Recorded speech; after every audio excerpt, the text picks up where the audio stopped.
Halo semuanya, Assalamualaikum warahmatullahi wabarakatuh. Selamat siang, berjumpa dengan saya di mata kuliah pemberdayaan masyarakat.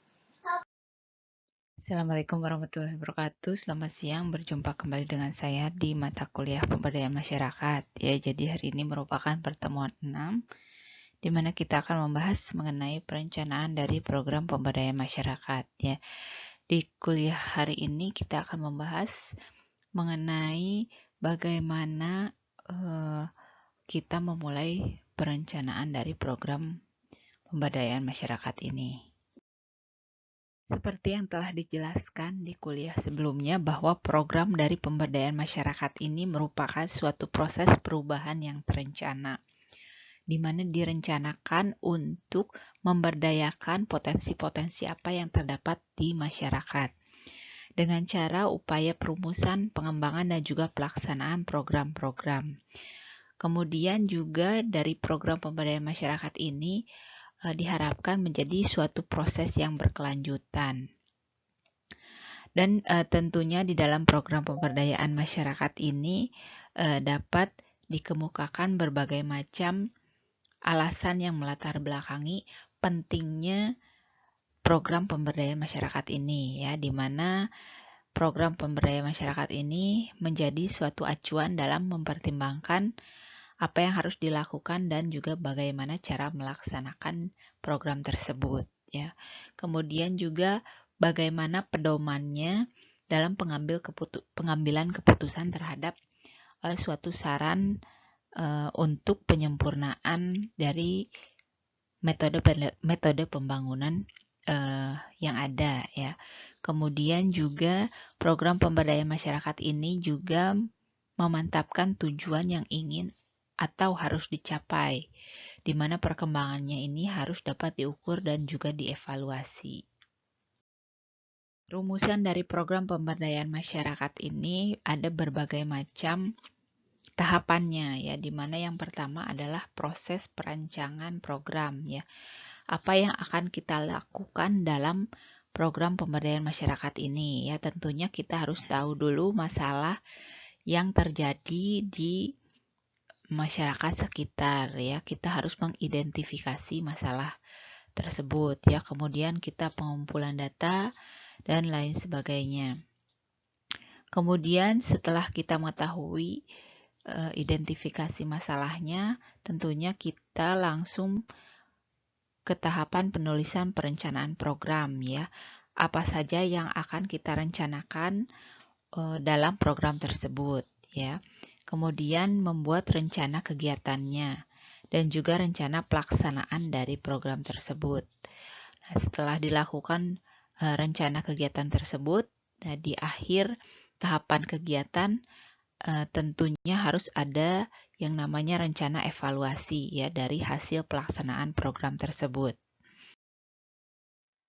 Untuk mengetahui seberapa jauh perencanaan program yang dilaksanakan itu berjalan baik, tentunya kita harus mempunyai ukuran atau patokan ataupun standarisasi dari perencanaan program yang baik itu seperti apa, ya. Berdasarkan salah satu referensi bahwa ukuran dari perencanaan program ini salah satunya adalah analisis mengenai fakta dan keadaan, ya, di mana perencanaan program yang baik harus tentunya mengungkapkan analisis fakta dan keadaan yang sebenarnya yang terjadi di masyarakat, ya. Kemudian selanjutnya adalah pemilihan masalah berlandaskan pada kebutuhan yang dibutuhkan oleh masyarakat tersebut. Kemudian tentunya ukuran dari perencanaan program ini harus jelas dan juga menjamin kebutuhan dari masyarakat tersebut, ya. Kemudian tentunya di sini juga harus dirumuskan tujuan dan juga pemecahan masalahnya. Kemudian juga menjaga keseimbangan. Nah, menjaga keseimbangan di sini artinya adalah setiap perencanaan program harus mampu mencakup kepentingan dari sebagian besar masyarakat, ya, bukan demi kepentingan sekelompok kecil masyarakat saja, ya. Tentunya pengambilan keputusan ini berdasarkan kepada faktor-faktor ya yang terjadi di dalam maupun di luar program ya. Dan tentunya dibantu oleh fasilitator. Kemudian selanjutnya adalah pekerjaan yang jelas ya. Program-program perencanaan dari pemberdayaan masyarakat ini harus memiliki cakupan dari pekerjaannya yang jelas ya. Di mana cakupannya ini adalah masyarakat harus menerima manfaatnya ya. Kemudian tentunya pembagian tugas atau kegiatan yang dilakukan oleh setiap kelompok juga tentunya harus jelas. Selanjutnya adalah proses yang berkelanjutan, di mana proses yang berkelanjutan ini diharapkan adanya perubahan-perubahan yang dilakukan oleh masyarakat ya setelah dilepaskan secara mandiri oleh fasilitator. Kemudian selanjutnya adalah proses belajar dan mengajar ya. Semua pihak yang terlibat di dalam program ini tentunya mendapatkan kesempatan belajar dan juga mengajar. Dan tentunya kita di sini sebagai fasilitator juga dapat mengambil manfaat ya dengan cara pembelajaran untuk mengedukasi masyarakatnya. Kemudian selanjutnya adalah proses koordinasi ya. Perumusan dari masalah di dalam program pemberdayaan masyarakat ini tentunya juga tidak lepas dari proses koordinasi lewat pihak-pihak terkait ya. Kemudian yang terakhir adalah kesempatan evaluasi proses dan hasilnya, di mana evaluasi ini merupakan sebuah proses yang berkelanjutan dari perencanaan program. Beberapa tahapan perencanaan program pemberdayaan masyarakat ya yang diambil dari salah satu referensi bahwa yang pertama tahapan perencanaan program ini adalah pengumpulan data ya. Tentunya teknik pengumpulan data ini sudah sangat umum harus dilakukan ya, di mana kita mengumpulkan data apa saja yang diperlukan untuk mengidentifikasi masalah yang ada. Ya, kemudian setelah kita mendapatkan data yang lengkap, baik itu data primer ataupun data sekunder, kita melanjutkan tahapan berikutnya yaitu analisis data. Kemudian selanjutnya adalah perumusan dari program yang akan dikerjakan. Nah, kemudian selanjutnya adalah pemecahan dari masalah yang ditimbulkan atau masalah yang ada ya. Selanjutnya adalah perencanaan dari kegiatan program ya, apa yang akan dilakukan ya, targetnya siapa ya, dan sasarannya serta waktunya sampai kapan ya, bagaimana metode yang digunakan. Setelah perencanaan tentunya adalah pelaksanaan program kegiatan dan ditutup dengan evaluasi ya. Evaluasi di sini adalah apa saja ya hal-hal positif ataupun yang kurang-kurang dari tahapan perencanaan program kegiatan. Tahapan pertama yaitu pengumpulan data ya, di mana tujuan dari pengumpulan data ini menentukan masalah, tujuan dan juga cara penyampaian dan cara mencapai tujuan atau kegiatan yang akan direncanakan melalui data-data yang diperoleh ya, baik itu data primer ataupun data sekunder ya. Data primer biasanya merupakan suatu data ya yang merupakan fakta ya, fakta yang ada di lapangan. Kemudian data sekunder ini biasanya dilakukan dengan berbagai macam metode ya, di mana salah satunya adalah kegiatan survei mandiri dengan pengumpulan data secara wawancara dan juga pengamatan.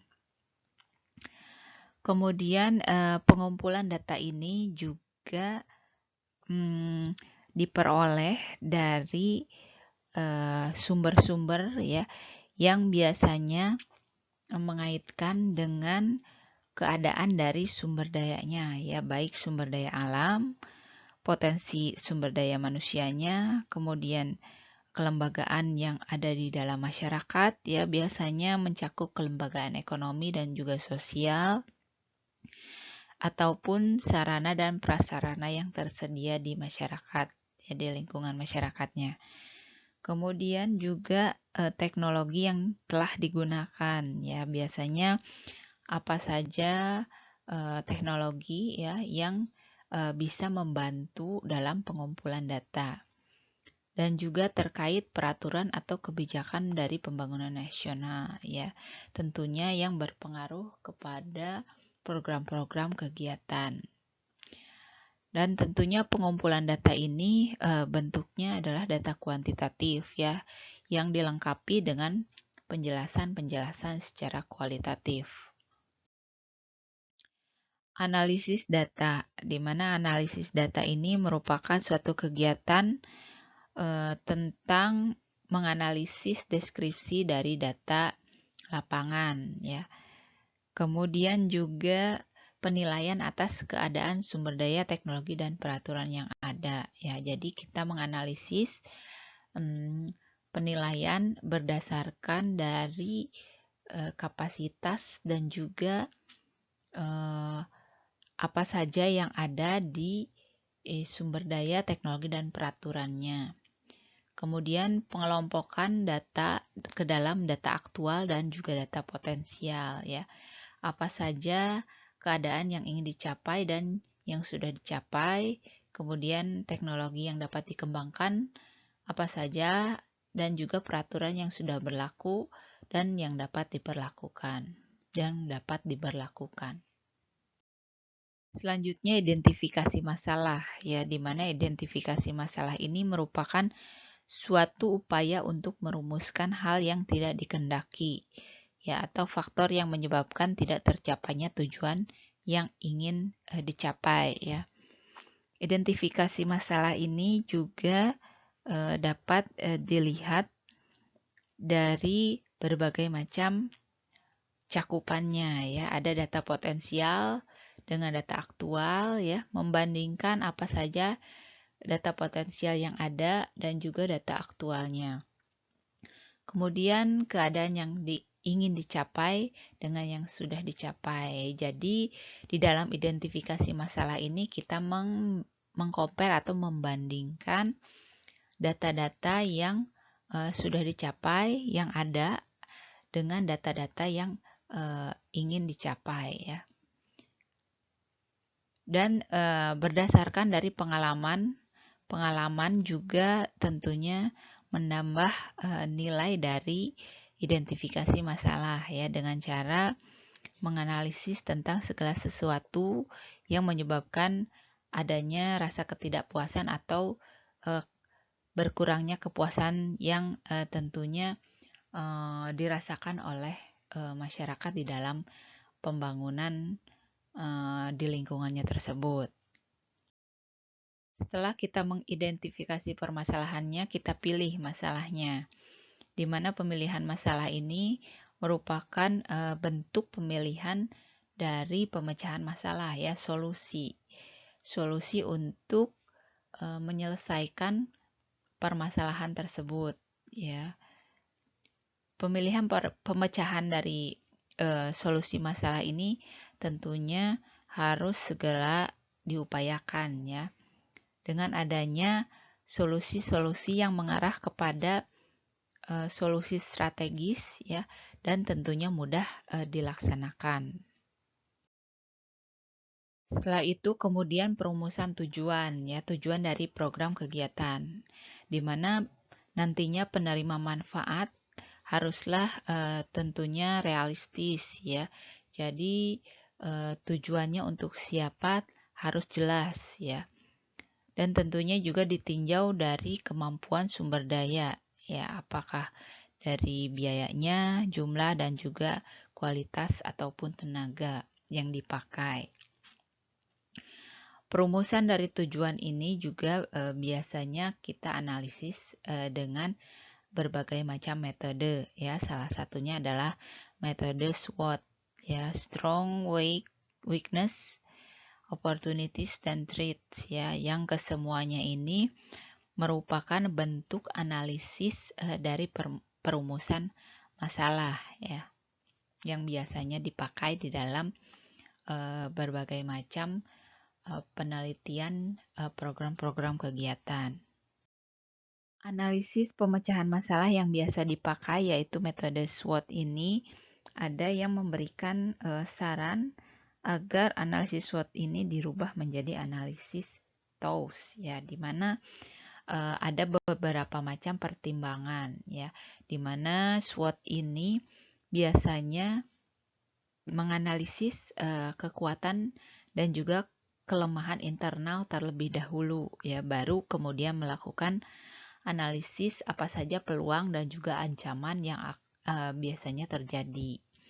Nah, kebalikan dengan analisis TOWS ya, di mana analisis TOWS ini mencari terlebih dahulu ancaman dan juga peluang, dan kemudian menganalisis apa saja kekuatan dan kelemahan internalnya ya. Jadi dibalik ya. Tentunya metode ini pun kembali kepada peneliti yang akan meneliti program-program kegiatan ya. Mana saja tahapan yang baik yang dikerjakan terlebih dahulu untuk mencapai efektivitas dari program kegiatan yang akan dilakukan. Analisis dari pemilihan solusi ini juga dilakukan dengan melakukan suatu telaah terhadap program-program yang pernah dilaksanakan ya, yaitu dengan memperhatikan salah satunya apa sih masalah yang akan dihadapi ya, atau kebutuhan dan tujuan yang ingin dicapai. Kemudian juga apa atau siapa yang menyebabkan terjadinya masalah.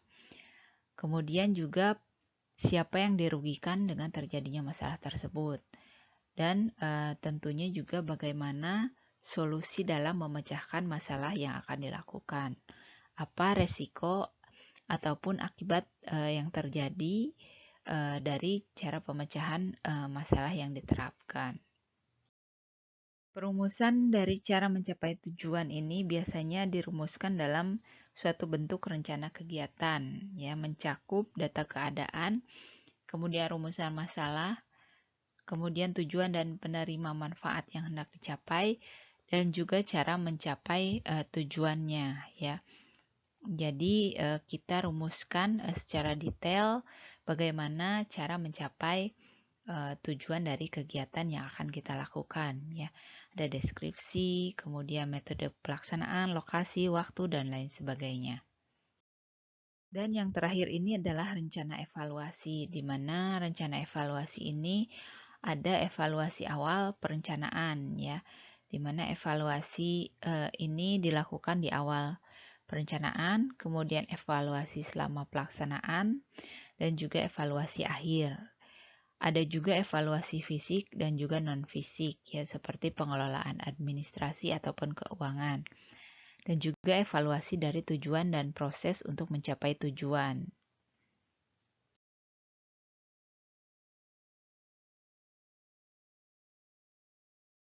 Ya, oke, demikian materi kuliah hari ini. Terima kasih. Sampai jumpa minggu depan.